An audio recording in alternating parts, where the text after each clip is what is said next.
AP సార్వత్రిక ఎన్నికల ఫలితాలపై వైఎస్ జగన్ ట్వీట్ చేశారు. ప్రజలిచ్చిన తీర్పును గౌరవిస్తున్నామని రాష్ట్రంలో కొత్తగా ఏర్పడిన ప్రభుత్వానికి అభినందనలు తెలిపారు. ప్రజల తరపున పోరాడతామని, ఖచ్చితంగా మళ్లీ తిరిగి లేస్తామని వైఎస్ జగన్ ఈ మేరకు ఎక్స్ వేదికగా పోస్ట్ చేశారు. ముఖ్యమంత్రి పదవికి రాజీనామా చేశారు వైఎస్ జగన్మోహన్ రెడ్డి. ప్రజలు ఇచ్చిన తీర్పును స్వాగతించిన వైఎస్ జగన్ సీఎం పదవికి రాజీనామా చేస్తూ గవర్నర్కు లేఖ పంపారు. ఈ నేపథ్యంలో వైఎస్ జగన్ రాజీనామాకు గవర్నర్ అబ్దుల్ నజీర్ ఆమోదం తెలిపారు. ఏపీలో కొత్తగా ఏర్పడే కూటమి ప్రభుత్వం ప్రజా సంక్షేమానికి, రాష్ట్ర అభివృద్ధికి పెద్దపీట వేస్తూ సుపరిపాలన అందిస్తుందన్నారు ఏపీ బీజేపీ చీఫ్ పురంధేశ్వరి. కూటమికి అమూల్య విజయాన్ని అందించిన తెలుగు ప్రజలకు ఆమె ధన్యవాదాలు తెలిపారు. రాబోయే 5 ఏళ్లలో రాజమండ్రి అభివృద్ధికి శక్తివంచన లేకుండా కృషి చేస్తానన్నారు పురంధేశ్వరి. అరకు పార్లమెంటు వైఎస్ఆర్సీపీ అభ్యర్థి డాక్టర్ తనుజ రాణి ఘన విజయం సాధించారు. మొత్తం 20 రౌండ్లకు గాను ప్రతి రౌండ్లోనూ ప్రత్యర్థిపై ఆధిక్యతను కొనసాగించారు. డాక్టర్ తనుజ రాణి 43,699 ఓట్ల ఆధిక్యంతో విజయం సాధించారు. తనను గెలిపించిన గిరిజనులకు సీట్ ఇచ్చిన జగన్మోహన్ రెడ్డికి కృతజ్ఞతగా ఉంటానని అన్నారు. ఎన్నికల సమయంలో ఇచ్చిన ప్రతి హామీని నెరవేర్చడానికి కృషి చేస్తానని చెప్పారు. కర్నూలు జిల్లా అల్లూరు వైఎస్ఆర్సీపీ అభ్యర్థి విరూపాక్షి విజయం సాధించారు. 2,851 ఓట్లతో గెలుపొందింది. అయితే అధికారులు డిక్లరేషన్ ఇవ్వడం లేదని ఆరోపించారు. ఇక రీకౌంటింగ్ చేయాలని టీడీపీ నేతలు డిమాండ్ చేయగా అధికారులు డెలమాలో పడ్డారు. ఆదిలాబాద్ పార్లమెంటు నియోజకవర్గం ప్రజలు ప్రధాని నరేంద్ర మోదీ నాయకత్వాన్ని బలపరిచారని బీజేపీ ఎంపీ విజేత గోడం నాగేష్ అన్నారు.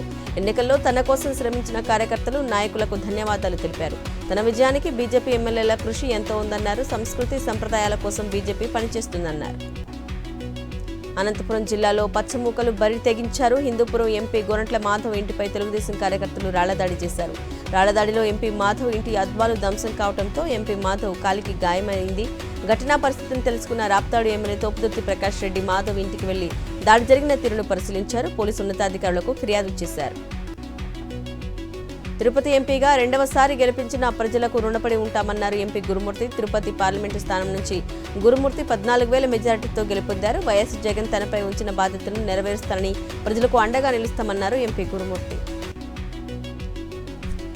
సార్వత్రిక ఎన్నికల్లో మంత్రాలయం నియోజకవర్గం నుంచి 12,843 ఓట్ల మెజారిటీతో విజయం సాధించారు ఎమ్మెల్యే వై బాలనాగిరెడ్డి.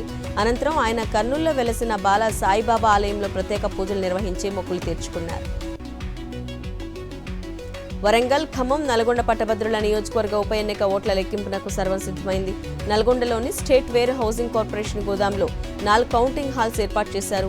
ఉదయం 8 గంటల నుంచి లెక్కింపు ప్రారంభం కానుంది. అర్ధరాత్రి వరకు తుది ఫలితం వచ్చే అవకాశం ఉంది. నేటి నుంచి ప్రజాపాలన కొనసాగుతుందని సీఎం రేవంత్ రెడ్డి అన్నారు. లోక్సభ ఎన్నికలపై రేవంత్ రెడ్డి స్పందించారు. కాంగ్రెస్ తరపున విజయం సాధించిన లోక్సభ అభ్యర్థులకు హృదయపూర్వక అభినందనలు తెలిపారు. లోక్సభ ఎన్నికల్లో బీజేపీ సత్తా చాటింది. తెలంగాణలో 10 ఏళ్ల క్రితం కేవలం 1 సీటుకే పరిమితమైన కాషాయ పార్టీ క్రమంగా అంచెలంచెలుగా ఎదుగుతూ వస్తోంది. 2014లో 1 సీటు మాత్రమే గెలిచిన కమలనాథులు 2019లో 4 సెగ్మెంట్లలో, 2024లో ఏకంగా 8 స్థానాల్లో గెలుపొందారు. తెలంగాణలో ఓట్లు, సీట్లు పెంచుకోవడంలో సక్సెస్ అయ్యారు. తెలంగాణలో జరిగిన ఎంపీ స్థానాల్లో 8 స్థానాలు పొత్తు లేకుండా సాధించామంటూ హర్షం వ్యక్తం చేశారు బీజేపీ చీఫ్ కిషన్ రెడ్డి. మోదీని తెలంగాణ ప్రజలు సంపూర్ణ విశ్వాసంతో ఆదరించారన్నారు. ఇక దక్షిణంలో బీజేపీకి ఓటు శాతం గణనీయంగా పెరిగిందని స్పష్టం చేశారు. రాష్ట్రంలో అధికారంలో ఉన్న కాంగ్రెస్ పార్టీ తన మార్కు చూపించింది. గత ఎన్నికల్లో 3 మాత్రమే సీట్లు గెలుచుకున్న కాంగ్రెస్ పార్టీ ఈసారి 8 సీట్లలో విజయం సాధించింది. ముఖ్యంగా దక్షిణ తెలంగాణలో కాంగ్రెస్ తన మార్కు చూపించింది. నల్గొండ నుంచి కందూరు రఘువీర్, ఖమ్మంలో రఘురాం రెడ్డి, మహబూబాబాద్లో బలరాం నాయక్, భువనగిరిలో చామల కిరణ్ కుమార్ రెడ్డి, పెద్దపల్లిలో వంశీకృష్ణ, జహీరాబాద్లో సురేష్ కుమార్ షెట్కార్, వరంగల్లో కడియం కావ్య విజయం సాధించారు. అసెంబ్లీ ఎన్నికల్లో అధికారాన్ని కోల్పోయిన బీఆర్ఎస్కు ఈ పార్లమెంటు ఎన్నికలు పీడకలను మిగిల్చాయి. పార్టీ పెట్టిన 25 ఏళ్ల చరిత్రలో తొలిసారి పార్లమెంటు ఎన్నికల్లో 1 సీటును కూడా గెలవలేకపోయింది. ఉద్యమ కాలం నాటి నుంచి బీఆర్ఎస్ పార్లమెంటు ఎన్నికల్లో గెలుస్తూ వస్తుండగా ఈసారి మాత్రం ఖాతా కూడా ఓపెన్ చేయలేకపోయింది. తెలంగాణలో 8 పార్లమెంటు స్థానాల్లో బీజేపీ విజయం సాధించడంతో ఆర్కేపురంలో బీజేపీ మహిళలు సంబరాలు చేసుకున్నారు. బీజేపీ సీనియర్ మహిళా నాయకురాలు రాజ్యలక్ష్మి ఆధ్వర్యంలో మహిళలు, యువతులు డాన్సులు చేస్తూ విజయోత్సవ సంబరాలు చేసుకున్నారు. టపాసులు కాల్చి స్వీట్స్ పంచుకున్నారు. రంగారెడ్డి జిల్లా చేవెళ్ల నియోజకవర్గంలో ఎంపీగా గెలుపొందిన తర్వాత ధ్రువపత్రం అందుకున్నారు కొండా విశ్వేశ్వరరెడ్డి. ఈ నేపథ్యంలో చేవెళ్ల ప్రజలకు కృతజ్ఞతలు తెలిపారు. వచ్చే స్థానిక సంస్థలు ఎన్నికల్లో బీజేపీ సత్తా చాటుతుందని అన్నారు. ప్రాధాన్యత ప్రకారం కేంద్ర, రాష్ట్ర ప్రభుత్వాలతో కలిసి పనిచేస్తామని, చేవెళ్ల అభివృద్ధికి పాటుపడతామన్నారు. పెద్దపల్లి జిల్లా రామగిరిలోని ఎన్నికల కేంద్రానికి కుటుంబ సభ్యులతో కలిసి వచ్చి ఎంపీగా గెలుపొంది ధృవీకరణ పత్రాన్ని తీసుకున్నారు గడ్డం వంశీకృష్ణ గెలుపుపై హర్షం వ్యక్తం చేశారు తండ్రి చెన్నూరు ఎమ్మెల్యే వివేక్ వెంకటస్వామి ఈ ప్రాంత ప్రజలు చూపించిన ప్రేమను నిలబెట్టుకుని ప్రజల కోసం కష్టపడి పనిచేయాలని తనయుడు వంశీకృష్ణకు సూచించారు.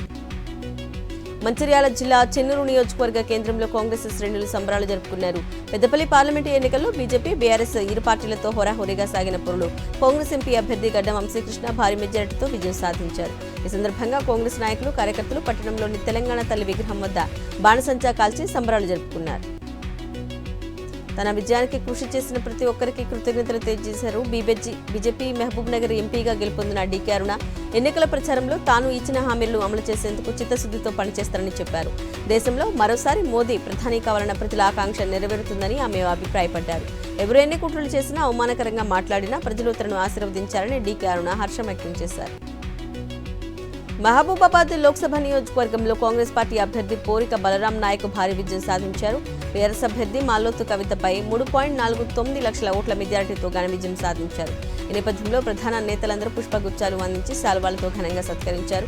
అభిమానులు, పార్టీ శ్రేణులు బాణసంచా కాల్చి రంగులు చల్లుకొని పట్టణంలో భారీ ర్యాలీ నిర్వహించారు. జహీరాబాద్ ఎంపీ అభ్యర్థిగా కాంగ్రెస్ అభ్యర్థి సురేష్ షెట్కార్ ఘన విజయం సాధించారు. బీజేపీ అభ్యర్థి బీబీ పాటిల్పై 50,000 మెజారిటీతో షెట్కార్ గెలుపొందారు. తన విజయం కోసం పనిచేసిన వారందరికీ కృతజ్ఞతలు తెలిపారు.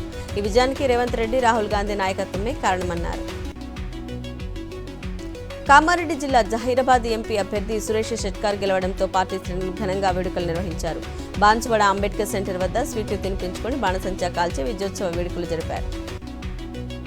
సికింద్రాబాద్ కంటోన్మెంట్ అసెంబ్లీ ఉప ఎన్నికల్లో కాంగ్రెస్ అభ్యర్థి శ్రీ గణేష్ విజయం సాధించారు. సమీప ప్రత్యర్థి బీజేపీ అభ్యర్థి డాక్టర్ వంశ తిలక్పై 13,206 ఓట్ల మెజారిటీతో విజయం సాధించారు.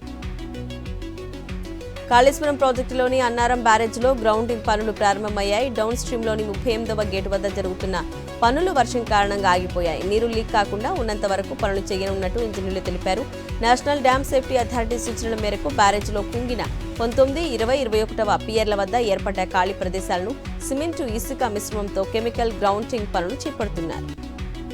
ఫోన్ ట్యాపింగ్ కేసులో హైకోర్టు విచారణ జరిపింది. చీఫ్ సెక్రటరీ, డీజీపీ, ఇంటెలిజెన్స్ ఐజీలకు నోటీసులు జారీ చేశారు. కౌంటర్ దాఖలు చేయాలని ఆదేశిస్తూ విచారణ జూలై 3వ తేదీకి వాయిదా వేసింది.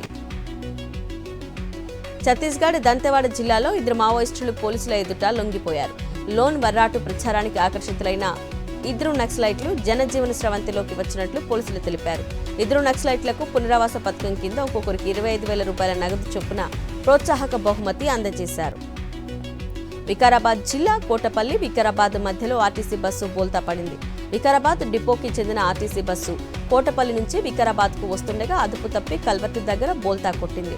ఘటనలో 10 మందికి తీవ్ర గాయాలు కాగా మరో 15 మందికి స్వల్ప గాయాలయ్యాయి. కేసు నమోదు చేసుకున్న పోలీసులు దర్యాప్తు చేస్తున్నారు. దేశంలో ఎన్డీఏ 3వ ప్రభుత్వాన్ని ఏర్పాటు చేయబోతుందన్నారు ప్రధాని మోదీ. ఈ విజయం 140 కోట్ల ప్రజల విజయమని హర్షం వ్యక్తం చేశారు. సార్వత్రిక ఎన్నికలు ప్రజాస్వామ్యానికి పట్టుకొమ్మలన్నారు. జమ్మూ కాశ్మీర్లో ఓటర్లు కొత్త చరిత్ర సృష్టించారని తెలిపారు ప్రధాని మోదీ. సార్వత్రిక ఎన్నికల్లో విజయం సాధించిన నేపథ్యంలో నరేంద్ర మోదీ నేతృత్వంలోని ప్రభుత్వం ఇవాళ కేబినెట్ సమావేశాన్ని నిర్వహించనుంది. నేషనల్ డెమోక్రటిక్ అలయన్స్ సభ్యులు కూడా ఢిల్లీలో జరిగే సమావేశానికి హాజరవుతారు. బీహార్ సీఎం నితీష్ కుమార్ సైతం హాజరు కానున్నారు. బీజేపీని ప్రజలు తిరస్కరించారని, నైతికంగా ఓటమి చేడిందన్నారు ఐఐసీసీ చీఫ్ మల్లికార్జున్ ఖర్గే. ప్రజలు ఏ పార్టీకి పూర్తి మెజారిటీ ఇవ్వలేదని, ప్రజా తీర్పును వినమ్రంగా స్వీకరిస్తున్నామన్నారు. ఇక రాహుల్ గాంధీ యాత్రలు కాంగ్రెస్ను ప్రజల దగ్గరికి చేర్చాయని స్పష్టం చేశారు. వ్యవస్థలను బీజేపీ కబ్జా చేసిందని విమర్శించారు. రాహుల్ గాంధీ అన్ని వ్యవస్థలు తమకు వ్యతిరేకంగానే పనిచేశాయని, రాజ్యాంగాన్ని కాపాడేందుకు పోరాడామన్నారు. ప్రజాస్వామ్యాన్ని కాపాడడం కోసమే కాంగ్రెస్ యుద్ధం చేసిందని వెల్లడించారు రాహుల్ గాంధీ. అమేథీలో కేంద్ర మంత్రి స్మృతి ఇరానీకి గట్టి షాక్ తగిలింది. ప్రియాంక వాద్రా కంకణం కట్టుకుని మరీ ఆమెను ఓడించేశారు. గత ఎన్నికల్లో కాంగ్రెస్ అగ్రనేత రాహుల్ గాంధీని ఓడించి రికార్డు సృష్టించిన ఇరానీ ఈసారి ఓ సాధారణ కార్యకర్త చేతిలో ఓటమి చవిచూశారు. స్మృతి ఇరానీపై 129,399 ఓట్ల మెజార్టీతో విజయం సాధించారు కాంగ్రెస్ అభ్యర్థి కిషోరీ లాల్. మహారాష్ట్రలో సుఖోయ్ ఫైటర్ విమానం కుప్పకూలింది. వైమానిక దళానికి చెందిన యుద్ధ విమానం సుఖోయ్ 30 నాసిక్ జిల్లాలో క్రాష్ అయింది.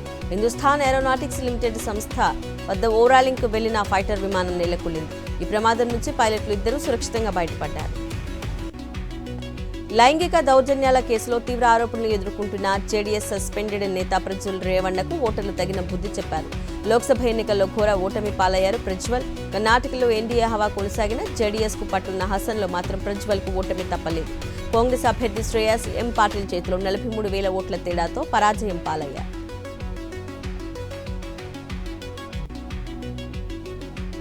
తమిళనాడులో బీజేపీ విజయం కోసం తీవ్రంగా శ్రమించిన ఆ రాష్ట్ర బీజేపీ అధ్యక్షుడు అన్నామలై ఓటమి పాలయ్యారు.